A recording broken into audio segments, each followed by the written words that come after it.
요즘 우리 한국 교회에 젊은이들이 교회에서 많이 사라졌어요.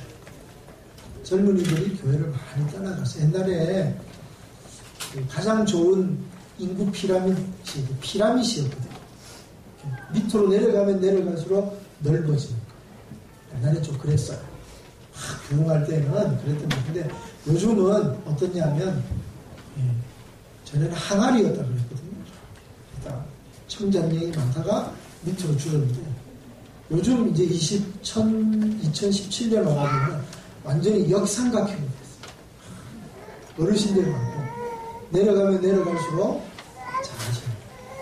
젊은 세대들이 교회를 떠나는. 그래서 많은 사람들이 교회의 위기를 얘기하고 어렵다 이런 얘기를 합니다. 그런데 2016년에 인구 센서스 조사를 하니까 우리 기독교가 2006년에 센서스 조사했을 때는 850만 정도였는데 이번에 2016년에 조사하니까 기독교 인구가 950만, 한 100만 명이 훨씬 더 넘어서 더 많은 성도들이 생겨났다. 참 어려운 상황 가운데서도 교회들이 참 애쓰고 수고하고 있지만 다른 면으로는 청년들, 중고등부, 주일학교 자꾸 줄어드는 경향이 없잖아 있습니다. 그러면 왜 젊은이들이 교회를 떠나갈까요? 그것은 한마디로 말하면 교회가 더 이상 젊은이들에게 매력적이지 않은 거예요. 오늘날 우리가 여러 가지 근심과 염려 가지고 살아가요. 우리가 고민이 많은 시대에 살잖아요. 100년 전보다 우리가 훨씬 물질적으로는 풍성한 시대를 살지만 훨씬 더 골치 아픈 문제로 고민하며 살아가는 시대가 오늘 시대예요. 여러분, 특별히 지금 오늘날 젊은이들은 되게 힘든 시대에 살고 있습니다. 일자리도 줄고, 그래서 좋은 정규직 자리가 줄다 보니까 비정규직, 또 혹은 알바, 혹은 좋지 못한 여러 가지 이런 일자들이 많이 양상이 되고 청년 실업률이 8%, 9%에 육박하는, 그래서 많은 사람들이 취업, 결혼, 진학, 그냥 기본적인 문제에 대해서 고민하는 그런 시대에 우리 젊은이들이 살아갑니다. 그런 젊은이들이 고민을 가지고 이 고민을 어떻게 할까 해서 교회에 오지만 교회가 그들에게 답을 주지를 못해요. 그러니까 사람들이 교회에 가봐야 답이 없어. 매력이 없는 거예요. 그래서 더 이상 교회를 찾지 않는 사람들이 자꾸만 늘어갑니다. 일제시대 때 마찬가지로 100년 전에 우리나라에 큰 어려움이 있을 때 젊은이들이 방황하고 고민하고 이 나라가 없는 이 상황을 우리가 어떻게 해야 될까? 어디에 가도 답이 없는 그때 젊은 사람들이 교회에 왔어요. 세문안교회, 정동교회, 교회만 세우면 젊은이들로 교회가 막이 터졌어요. 막 미어 터져서 수많은 사람들이 밀려왔어요. 왜냐하면 교회가 그 당시에 우리 민족이 풀지 못했던 문제, 그 당시 우리가 가지고 있었던 고민을 교회가 해결해 줬어요. 교회 안에 문제 해결이 있었고 복음 안에, 성경 안에 놀라운 이야기를 통하여서 그들이 교회에 답을 찾으면서 이 땅이 어려울 때 기독교가 이 땅에 뿌리를 내리는 아주 중요한 역할을 감당하게 되었습니다. 100년이 지나서 오늘날 우리가 고민하는 문제가 텍스트와 컨텍스트라고 합니다. 텍스트는 하나님이 오늘 우리에게 뭐라고 말씀하시는가? 컨텍스트는 오늘날 상황이, 오늘 내 형편이 어떤데 하나님 이건 어떻게 해야 됩니까? 라는 질문이에요. 보수적인 교회일수록 텍스트에 집중합니다. 성경이 뭐라고 했는가? 진보적인 교회일수록 컨텍스트, 지금 상황이 어떠하냐? 지금 상황에 어떤 문제를 우리가 어떻게 풀어야 하느냐? 이렇게 양극단으로. 가장 좋은 것은 텍스트와 컨텍스트예요. 조화로운 거예요. 하나님이 뭐라고 하시냐? 즉 오늘 나의 형편 가운데 하나님이 오늘 우리에게 무슨 답을 주시느냐? 끊임없이 오늘 우리가 이걸 고민하고 이런 질문을 던지고 이런 질문에 대한 대답을 가지고 살아갈 때 오늘 우리는 훨씬 더 능력 있는 신앙생활, 능력 있는 이 세상의 삶을 살 수 있습니다. 사랑하는 성도 여러분, 오늘 우리의 컨텍스트, 현실의 문제만 매이지 말고 이 현실에 대하여서 우리 주님이 뭐라고 말씀하시는지 귀를 기울이면서 우리의 문제를 풀어갈 수 있는 시대가 오늘 이 시간이 되기를 주님의 이름으로 축원합니다. 오늘 예수님의 제자들이 예수님 3년 반 동안이나 예수님만 따라다녔습니다. 그런데 하루아침에 예수님이 이런 무서운 얘기를 합니다. 이제 내가 너희를 떠나갈 것이고 내가 십자가를 져야 되고 내가 죽어야 된다. 내가 너희를 떠나가겠다. 이런 얘기를 하니까 제자들이 근심하기 시작해요. 제자들이 마음에 근심이 생긴 거예요. 근데 이 근심이 너무나 커져가지고 이제 공포와 혼란 가운데 예수님만 믿고 3년 반을 쫓아다녔는데 이제 예수님 우리를 떠나가신다고 그러고 예수님이 죽는다 그러니까 이제 우리는 어떻게 살지? 우리는 이제 무엇을 해야 되지? 이 예수님이 메시아인 줄 알고 따랐는데 이 예수님이 왕인 줄 알고 따랐는데 모든 기대가 다 사라져버리고 어떻게 할 방법이 없는 거예요. 그러니까 이제 막 혼돈이 찾아오고 그 혼돈이 지나니까 공포 가운데 사로잡혀서 마음에 근심이 꽉 있는 거예요. 그때 우리 주님이 너희는 마음에 근심하지 마라. 하나님을 믿으니 또 나를 믿으라 라고 하는 이 놀라운 말씀을 선언하고 계신 거예요. 오늘 이 시대를 살아가는 사랑하는 성도 여러분, 우리 또한 여러 가지 근심과 염려, 고민과 아픔, 고통과 신음 가운데 어찌할 바를 모르고 살아가는 우리들에게 오늘 주님의 이 놀라운 말씀을 들어보시기를 바랍니다. 근심하지 마십시오. 근데 여기에서 말하는 근심이라는 단어를 우리가 조금 생각해 봐야 돼요. 이 단어가 헬라어로는 타라소라는 단어를 쓰고 있고요. 특별히 영어 성경, 킹 제임스 버전이라든지 NIV에는 이 근심에 해당하는 단어가 뭐냐면 트러블이라는 단어를 쓰고 있어요. 놀라워요. 여러분 영어 성경을 한번 살펴보시면 왜 근심이 트러블일까? 너희는 마음에 트러블을 하지 마라. 마음에 트러블을 하지 마라. 하나님을 믿으니 believe in God, in Jesus. 하나님을 믿으니 또 나를 믿으라고 주님이 이렇게 말씀하세요. 영어 성경을 보면 이 근심하지 말라가 트러블이라는 말이, 이 트러블이라는 말이 굉장히 강한 어감으로 우리에게 다가옵니다. 근심이라는 단어는 우리에게 좀 뭔가 그 상황, 예수님이 우리에게 말씀하시는 이 내용을 100% 전달하는데 어감의 사이가 문제가 좀 있어요. 그래서 특별히 영어 단어를 제가 여러분들에게 소개하면서 이 단어가 얼마나 심각하고 얼마나 강한 어조로 얘기하고 지금 제자들의 상황이 얼마나 근심과 번민 가운데 사로잡혀 있는가를 보여주는 거예요. 그야말로 그의 마음 가운데 조금 염려되고 조금 근심이 있는 정도가 아니라 우리의 마음을 확 뒤집어 놓을 정도로 고통을 느끼게 되는 괴로운 상황. 우리 마음 가운데 전쟁이 일어나는 거예요. 우리 마음 가운데 혼돈이 일어나는 거예요. 우리 마음 가운데 그 마음의 평안이 없는 그 트러블의 상태. 그 상태로. 여러분 우리가 음식물을 먹었어요. 소화가 잘 될 때는 속이 편안합니다. 그런데 음식물을 썩은 음식물이나 잘못된 음식물이 들어가서 위에 장에서 문제가 생기면 어떤 일이냐? 장 트러블이 생기잖아요. 그러면 어때요? 배가 아프잖아요. 아프고는 이제 배설물로 나오기 전까지 식은 땀이 쫙 흐릅니다. 여러분 장염 이거 굉장히 아프잖아요. 장이 꼬여요. 위가 꼬여요. 위경련이 일어날 때 우리 집 사람이 한 번씩 위경련이 일어나요. 한 번은 119에 실려간 적이 있는데 왜 그런지는 몰라요. 이유는 없어요. 그냥 위벽이 좀 헐어서 그렇다. 그런데 숨을 못 쉬고 허리를 못 펴요. 아마 여러분들도 그런 경험 있는 분 있을 겁니다. 그러니까 아프니까 이렇게 어린아이 태아의 모습으로 가면 좀 덜 아프거든요. 그러니까 이게 쫙 웅크리는 거예요. 펴고 싶어도 못 펴는 거예요. 앞에서. 그게 트러블이에요.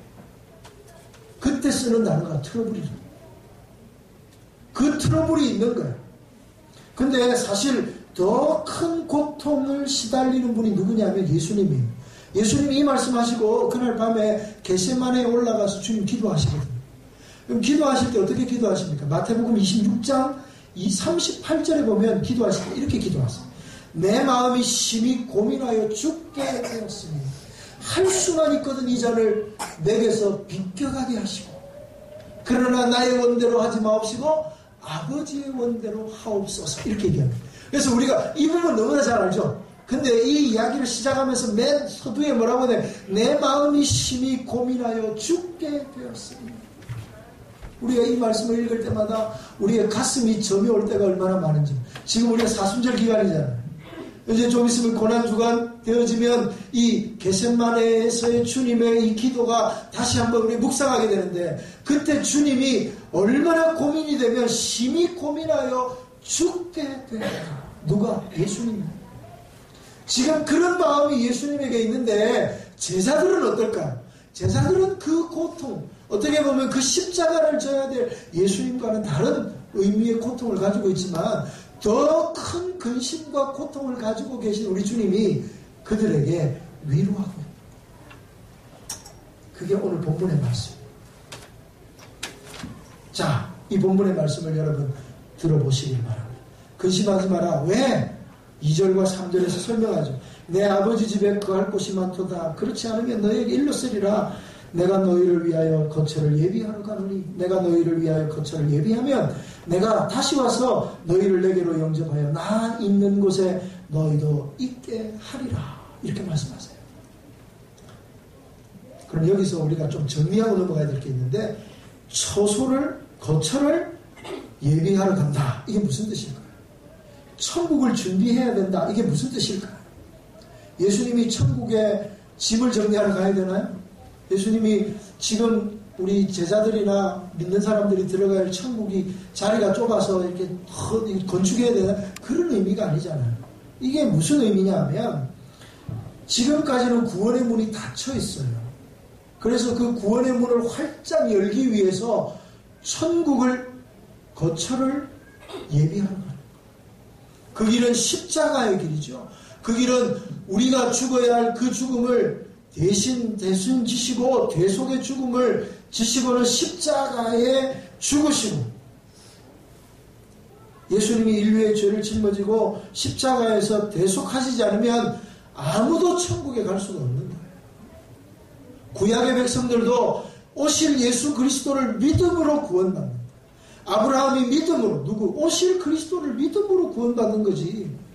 그런데 예수님께서 십자가에 죽으시지 않으면 이 길을 준비하지 않으면 안 되는 거예요. 그래서 지금 십자가를 지기 전날 밤에 내가 십자가를 져야 된다. 왜? 구원의 길을 열어서 너희를 구원하고자 하는 이 천국의 놀라운 일을 하기 위해서 내가 십자가를 져야 된다. 구원의 길을 열어야 된다. 그래서 천국의 문을 활짝 열기 위해서 간다. 이것이 바로 거처를 준비한다. 이렇게 표현하는 거예요. 두 번째는요. 3절에 보면 내가 너희를 위하여 거처를 예비하면 내가 다시 와서 너희를 내게로 영접하여 나 있는 곳에 너희도 있게 하리라 라고 말씀하실 때 다시 온다는 말이 뭘 의미하냐면 재림만 의미하지 않아요. 다시 온다는 말은 세 가지 의미가 있어요. 첫 번째는 죽으시고 부활하셔서 예수님의 제자들과 예수님 다시 만날 것에 대해 얘기합니다. 그 다음에 두 번째는 승천하신 후에 더 이상 육체로 그들과 함께하지 못하니까 내가 가면 보혜사 성령을 너희에게 보내주시리니 오순절날 성령이 우리 가운데 오시잖아요. 네? 그것이 다시 오십니다. 그 다음 세 번째 마지막 날 이 역사의 모든 마지막 날 주님께서 이 지구의 역사를 마감하시는 오메가의 날 나팔 불며 구름 타고 오셔서 백보자에서 심판하시고 새하늘과 새 땅으로 우리를 이끌어 가실 다시 오실 주님, 재림의 주님. 이 세 가지 의미를 다 포함하는 부활과 성령의 오심과 재림하심을 통하여서 우리를 어디요? 나 있는 곳으로 인도하겠다고 주님이 말씀하십니다. 천국의 문을 활짝 여시고 다시 오셔서 우리를 그 나라로 이끄시겠다 하신 말씀이 오늘 읽은 1절, 2절, 3절의 말씀이에요. 자, 이제 제가 설명을 드렸고요. 여기서 우리가 한 번 더 생각해 봅시다. 이 말씀을 우리가 조금 이해가 필요해요. 지금 예수님이 함께 계시다가 왕이라고 믿어 의심치 않았던 제자들에게 이제 내가 죽어야 된다고 말씀하니까, 왕이 아니고 나는 죽을 거야 이렇게 말씀하니까 제자들이 이제 염려와 근심에 사로잡혀서 공포와 혼란 가운데 있는 그들에게 근심하지 마라. 그리고는 천국의 얘기를 하셔요. 이 세상, 저 세상 얘기를 하시는 거예요. 발등에 불이 떨어져서 이 불을 꺼야 되는 상황인데, 지금 오직 예수님이 왕이 되는 것만 바라보며 달려왔던 제자들이 이제 예수님이 사라진 상황에서 어떻게 우리가 어떻게 살아야 되나 이 고민하고 있는 이들에게 저 세상 얘기를 하는 거예요. 이게 그들에게 감동이 될까요? 이게 그들에게 위로가 될까요? 제자들의 나이가 한 80이나 90쯤 되었으면 천국을 얘기를 하면 위로를 받을 수 있겠다 생각하지만, 지금 제자들은 20대 후반에서 30대 초반이에요. 아주 젊은 사람들이에요. 그런 사람들에게 뜬금없이, 어떻게 보면 뜬금없는 것처럼 보이잖아요. 뜬금없이 저 세상 이야기를 할 때 이 사람들이 감동을 받을까? 예를 들면 이런 거예요. 실직한 지 1년이 지났어요. 집에서 아무 할 일 없는 가장에게 오늘 우리가 이런 말을 하는 거예요. 주님을 바라보면서 승리하십시다. 이러면 그 실직한 사람이 그 말에 감동을 받을까요?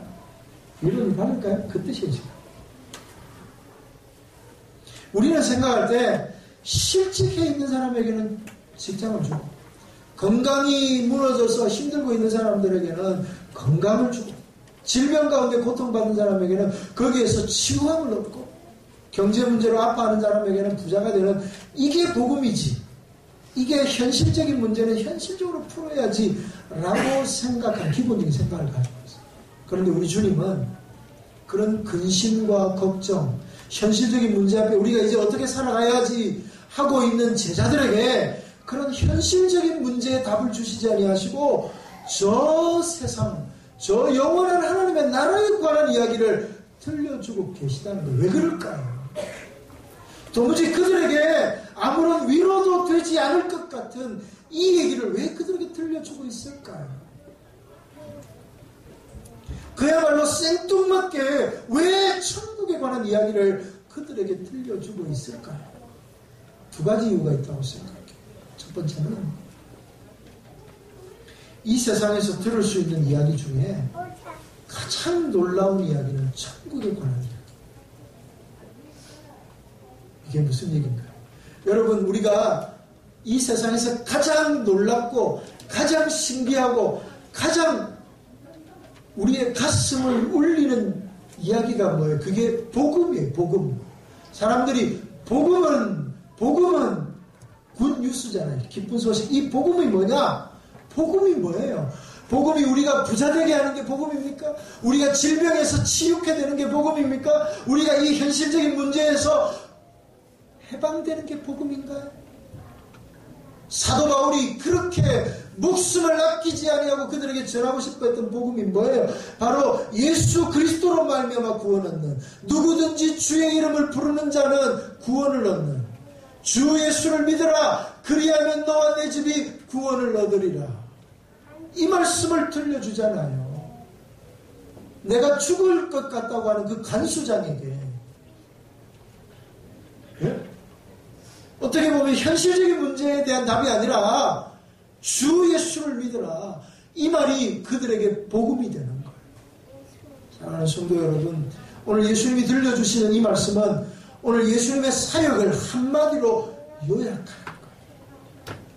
이 천국의 이야기만큼 우리를 흥분시키고 가슴을 뜨겁게 하고 근심을 잊을 수 있을 만큼의 임팩트 있는 이야기는 없습니다. 천국의 이야기는 바로 구원 그 자체잖아요.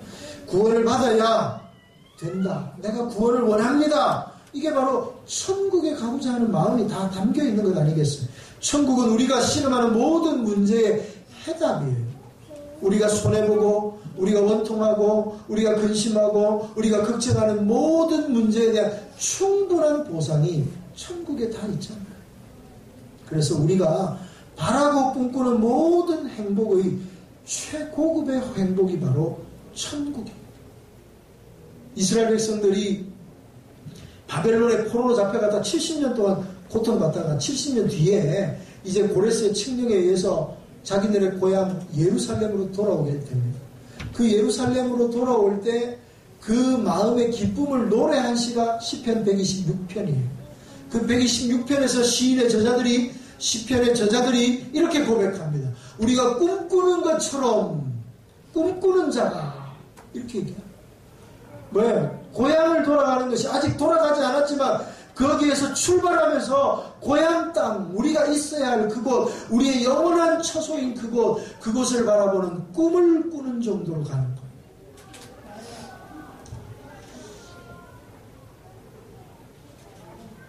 영화를 좋아하시나요?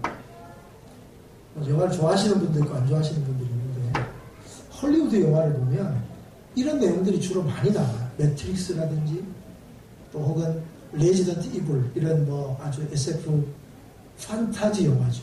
말도 안 되는 영화예요. 근데 거기에서 뭘 얘기하냐면 그 영화를 쭉 가만히 들여다보면 이 사람들이 고난을 받아요. 어려움도 당하고 막 온갖 고통과 어려움을 다 극복하고 가려고 하는 곳이 있어요.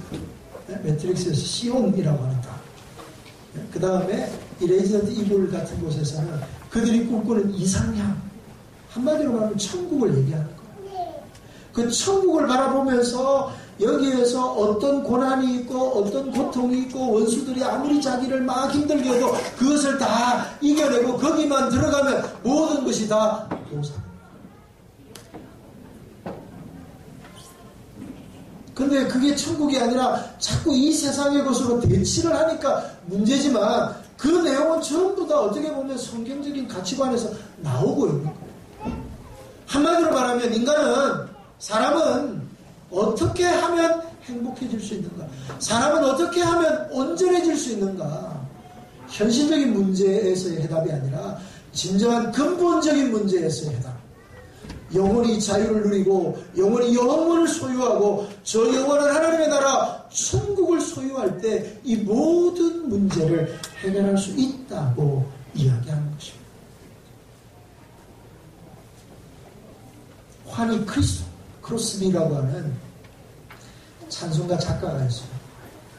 이분이 눈도 멀고 귀도 멀고 정말 아무런 희망도 없는 사람이에요. 근데 그분이 찬송시를 제일 많이 썼어요. 여러분 우리가 가지고 있는 찬송가에 이 보시면 그 한 번씩 쭉 보시다가 그 작사자나 작곡자 이런 보면 환희 크리스토비라는 이 여인이 나와요. 여러분 찬송가 240장 보세요. 여기 보면 이분이 쓴 찬송시, 찬송가 나와요. 그 찬송가를 보면 이런 거예요. 주가 맡긴 모든 역사 힘을 다해 마치고 밝고 밝은 그 아침을 맞을 때 요단강을 건너가서 주의 손을 붙잡고 기쁨으로 주의 얼굴 배우리. 하늘나라 올라가서 주님 앞에 절하고 온유하신 그 얼굴을 배울 때 있을 곳을 예비하신 크신 사랑 고마워 나의 주께 기쁜 찬송 드리리. 이 세상을 일찍 떠난 사랑하는 성도들 나를 맞을 준비하고 있겠네.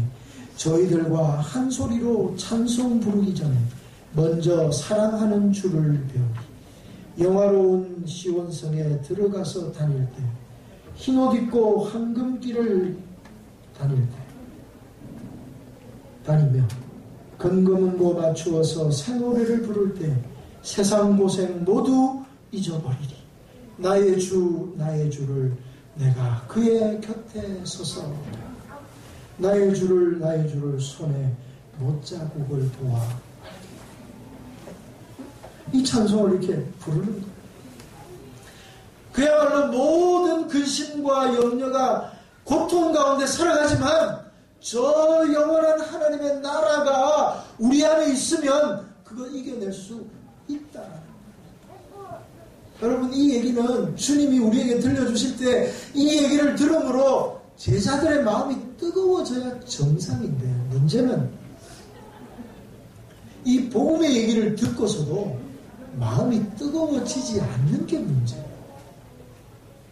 여러분, 우리가 이 자리에 앉아서 하나님 앞에 예배하는 이유가 뭐예요?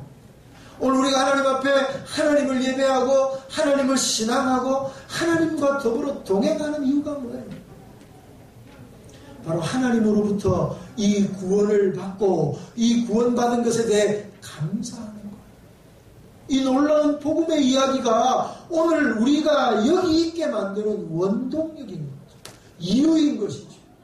그래서 우리가 온 마음으로 찬양하는 거예요. 세상은 우리를 힘들게 하고 상황은 우리를 어렵게 할지라도 우리가 눈을 들어 주님을 바라보고 믿음을 가지고 주님을 바라보면서 하나님의 나라를 소유할 때 우리의 마음이 달라질 수밖에 없어요.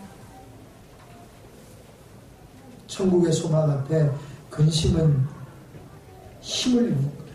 현실의 문제는 작아지는 거예요. 예수님이 우리를 향한 한 가지 소망이 있는데 그게 무엇일 것 같습니다. 우리 주님이 우리를 보면서 너 이 땅에 건강해서 오래오래 살았으면 좋겠어. 우리 주님이 우리를 향해 그렇게 생각하시겠어요? 야, 네가 하는 일마다 형통해가지고 사람들이 너를 볼 때마다 부러워하는 인생이 되었으면 좋겠어. 그러겠어요? 우리 주님이 우리를 보면서 너 이 세상에서 많이 쌓아놓고 네 마음껏 즐기다가 와. 그러시겠어요? 그런데 오늘 우리 중 많은 사람들이 그러기를 원해요. 이 땅에서 무병장수하기를 원하고 하는 일마다 만사형통하기를 원하고 하는 일마다 잘 되어서 많은 것을 쌓아두고 떵떵거리면서 살기를 원하죠. 그러나 아무리 이 세상에 그거 다 가져도 갈 때는 빈손으로 가요. 빈손으로 왔다가 빈손으로 가요. 그래서 이 세상에 있는 건 다 남의 거예요. 내 게 아니라. 아무리 많이 가져도 그거 내 게 아니에요. 아무리 많이 누려도 그거 내 게 아니에요. 영원한 게 아니에요. 잠시 있다가 없어질 거예요. 어린아이들이 어릴 때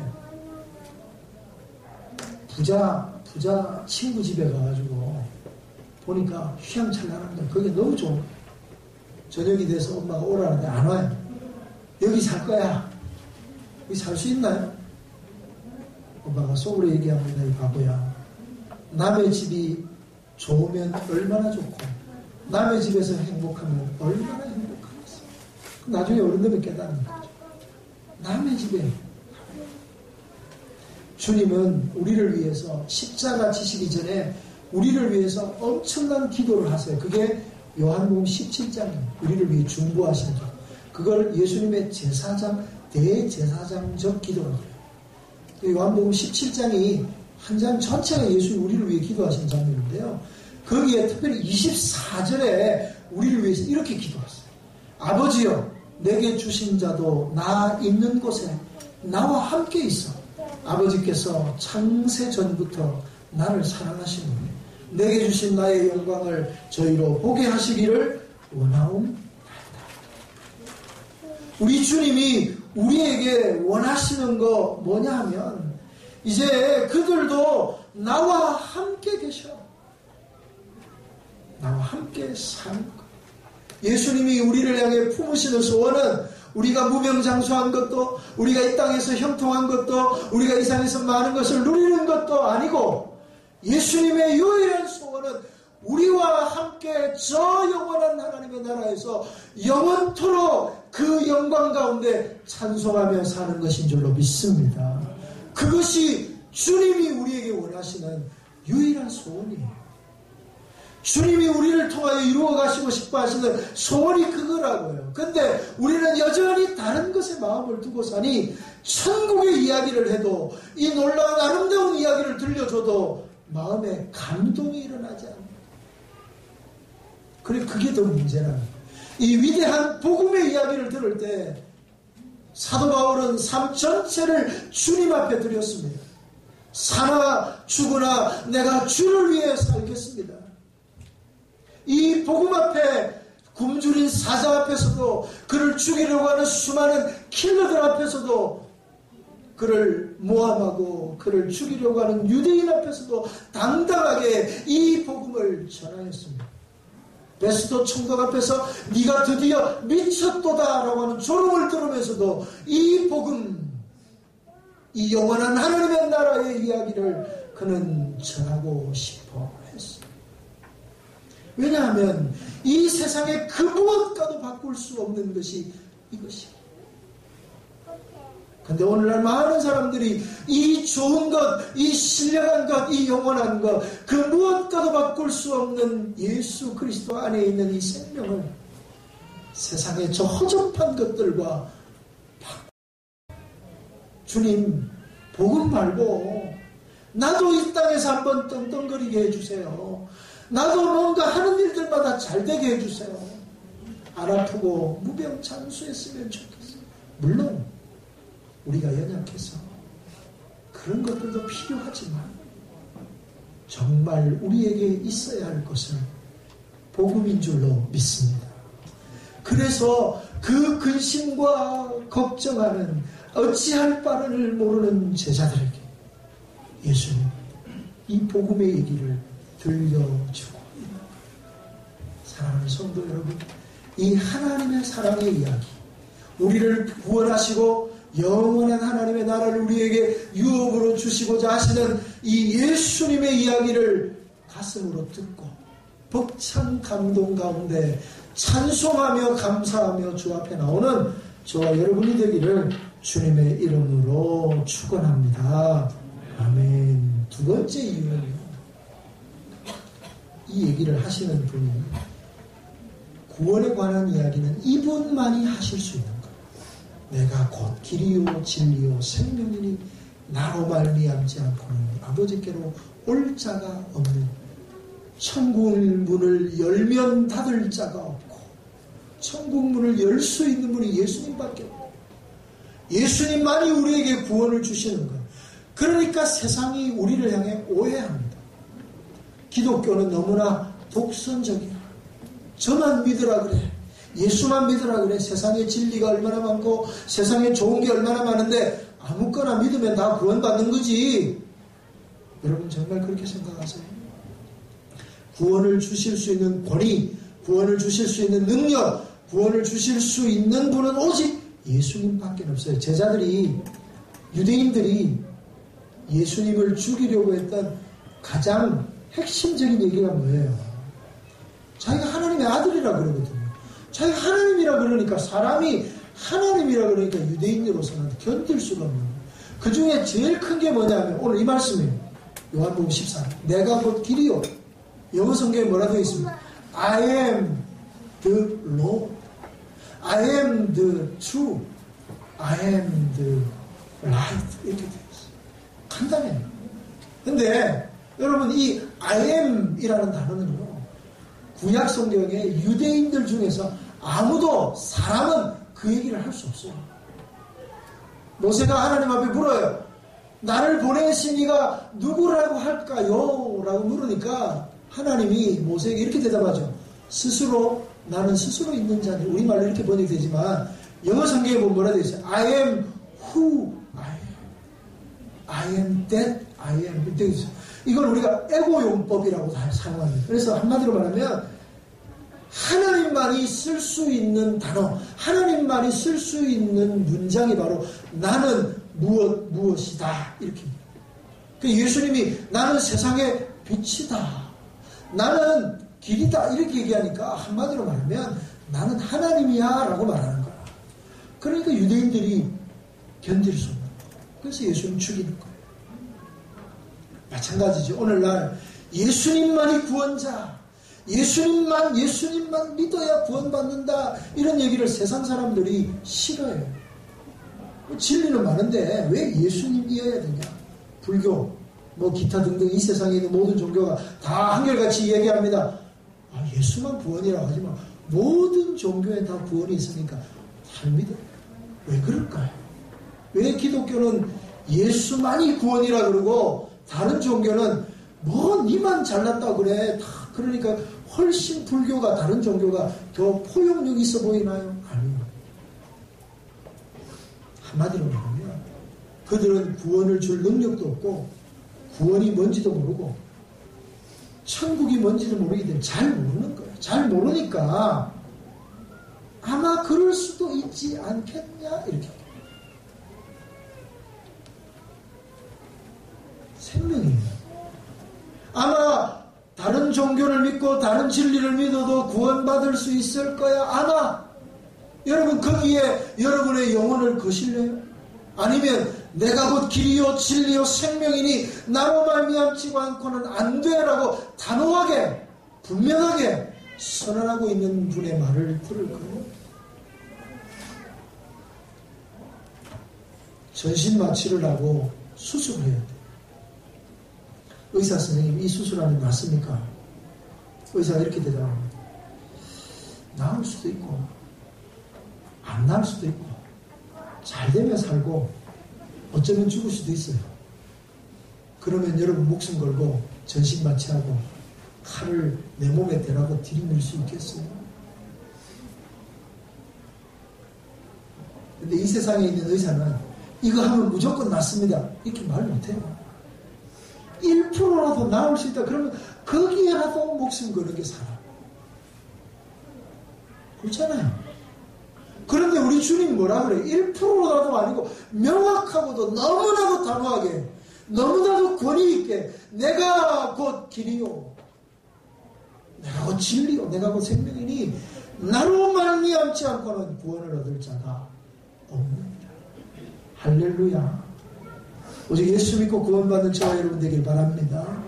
이 구원의 놀라운 소식을 들으며 가슴 벅찬 감동과 기쁨과 은혜를 가지고 주님 앞에 나아가요.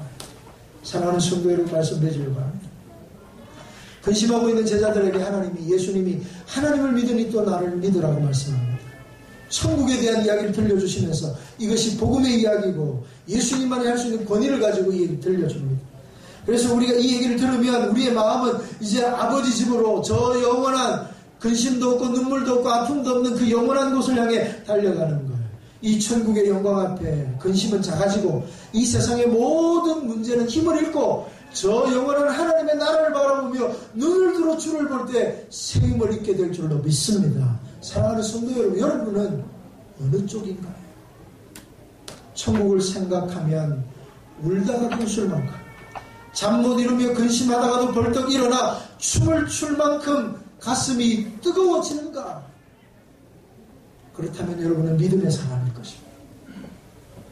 그러나 아무리 천국의 이야기, 구원의 이야기를 들어도 현실의 문제 앞에 맥을 추지 못하고 있나요? 그럼 여러분은 문제가 있는 사람. 주님 앞에 기도하세요. 우리가 이 세상 끝날까지 근심을 벗어버리지 못하고 살 수 있어요. 우리가 사는 날 동안에 늘 근심과 염려가 우리를 엄습해요. 그러나 이 염려와 근심을 이길 수 있는 비결을 우리 주님이 가르쳐 주셨어요. 하나님을 믿으니 또 나를 믿으라. 예수님만 바라보게 되면 우리 모두가 하나님의 나라의 소망을 가지고 예수 그리스도를 바라보게 되면 근심은 물러가고 수고하고 무거운 짐은 다 물러가게 될 줄로 믿습니다.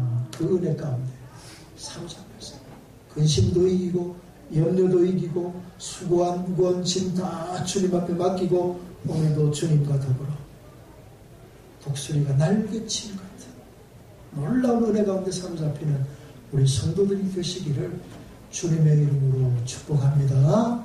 아멘. 우리 함께 찬양하겠습니다. 괴로울 때 주님